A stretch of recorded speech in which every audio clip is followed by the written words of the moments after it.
హైదరాబాద్ మీర్పేట్లో సూరి అనే రౌడీ షీటర్ను దారుణ హత్య చేశారు. అయితే హత్య చేసినటువంటి నిందితుడు అఫ్రాజ్ చంపిన తర్వాత, సూరిని చంపిన తర్వాత కూడా ఇన్స్టాగ్రామ్లో ఒక లైవ్ను పెట్టడం జరిగింది.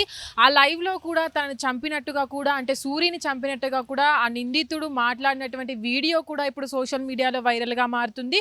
అయితే గతంలో 2022లో తన అక్క ఫాతిమాను చంపినటువంటి సూరి కూడా జైలుకు వెళ్ళి వచ్చిన తర్వాత 2024లో ఫాతిమా అన్నైనటువంటి సల్మాన్ను కూడా తన అక్కను చంపినందుకు ఊరికే నిందిస్తున్నాడని చెప్పి అటు సూరి తన అన్నను కూడా చంపాడని ఆ కోపం పెంచుకున్నటువంటి అఫ్రాజ్ కూడా సూరిని ఎప్పుడు చంపాలి అన్న కోపంతో ఎప్పుడు ఉండేవాడని కూడా చెప్పుకొస్తున్నారు. అయితే నిన్న అయితే తన రెండో భార్య పూజ తన తమ్ముడి సోదరుడైనటువంటి బర్త్డేకి అటు నందనవనానికి హైదరాబాద్ మీర్పూర్లో ఉన్నటువంటి నందనవనానికి వెళ్ళినటువంటి సందర్భంలో కూడా అక్కడికి వెళ్ళినటువంటి అఫ్రాజ్ ఎవరైతే ఉన్నారో నిందితుడు, తను వెళ్ళిన సందర్భంలో కూడా అక్కడ ఉన్న వారందరితో కూడా నవ్వుతూ మాట్లాడుతూ కూడా తర్వాత అటు సూరి పైన అటాక్ చేశాడని, తన కళ్ళల్లో పెప్పర్ స్ప్రే చల్లి అటు తప్పించుకునే పరిస్థితిలో సూరి బయటికి వెళ్తున్న సందర్భంలో కూడా, అంటే ఆ వీధిలోకి వెళ్ళిన తర్వాత తను పట్టుకొని కత్తితో తీవ్రంగా, అంటే కత్తితో పొడిచి చంపేశారంటూ కూడా ఆ కుటుంబ సభ్యులు చెప్తున్నటువంటి పరిస్థితి.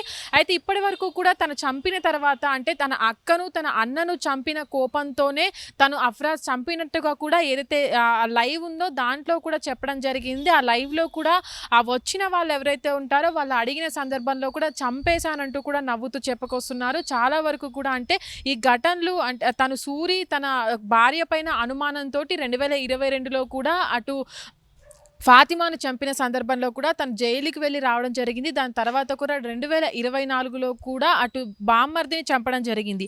అయితే ఇటు సూరి పైన కూడా అటు వరంగల్, హైదరాబాదు, అటు మల్కాజ్గిరి పోలీస్ స్టేషన్లో కూడా దాదాపు 18 పోలీస్ స్టేషన్లో కూడా 40 వరకు కేసులు ఉన్నట్టు కూడా అటు పోలీసులు చెప్తున్నటువంటి పరిస్థితి. అయితే ఇప్పటి వరకు కూడా నగరంలో అటు ఇన్ని కేసులు ఉండడం వల్ల కూడా సూరి అయినటువంటి రౌడీ షీటర్కి కూడా నగరంలో బహిష్కరణ అనేది ఉందని, అయితే ఈ సందర్భంలో ఎప్పటి నుంచో కోపం పెట్టుకున్నటువంటి అఫ్రాజ్ కూడా ఇది అనువుగా భావించి తను చంపేసినట్టుగా కూడా అటు కుటుంబ సభ్యులు కావచ్చు, పోలీసులు కావచ్చు చెప్తున్నటువంటి పరిస్థితి. అయితే లైవ్ పెట్టిన సందర్భంలో కూడా అఫ్రాజ్ అటు సూరిని చంపిన తర్వాత లైవ్ పెట్టిన సందర్భంలో కూడా పోలీసులు అక్కడ సవాలు విసిరాడు. నన్ను పట్టుకోలేరని, చంపిన తర్వాత ఫామ్ హౌస్కి వచ్చానని, అటు నన్ను పోలీసులు ఏమాత్రం కూడా పట్టుకోలేరంటూ కూడా ఆ లైవ్లో తను మాట్లాడడం జరిగింది.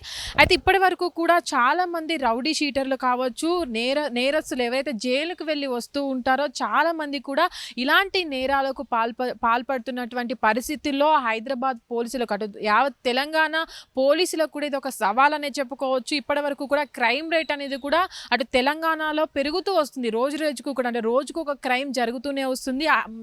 అది ముఖ్యంగా హైదరాబాద్ నడిబొడ్డున, అంటే పాత నేరస్తులే కావచ్చు, నేరం ఉన్నటువంటి, అంటే నేరాలు చేసి జైలుకు వెళ్ళి వస్తున్న వారు కావచ్చు, వీళ్ళపైన ఇలాంటి క్రిమినల్ కేసులు ఉన్నప్పటికీ కూడా పోలీసులు వీళ్ళపైన నిఘా పెట్టకపోవడం వల్లే ఇలాంటి చర్యలు చేసుకొస్తున్నారని, చాలా వరకు భయం అనేది పోతుందని, అటు నగర నడిబొడ్డున ఇలాంటి కేసులు అనేవి జరగడం పట్ల కూడా అక్కడ ఉన్నటువంటి ప్రజలంతా కూడా ఆందోళన చెందుతున్నారు. చాలా వరకు పోలీసులు కూడా ఇలాంటి వారిపైన చాలా వరకు దృష్టి పెట్టాల్సి ఉంటుంది. అయితే ఇప్పటి వరకు కూడా పెరుగుతున్నటువంటి క్రైమ్ రేట్ అనేది కూడా చాలా విపరీతంగా పెరుగుతూ వస్తుంది.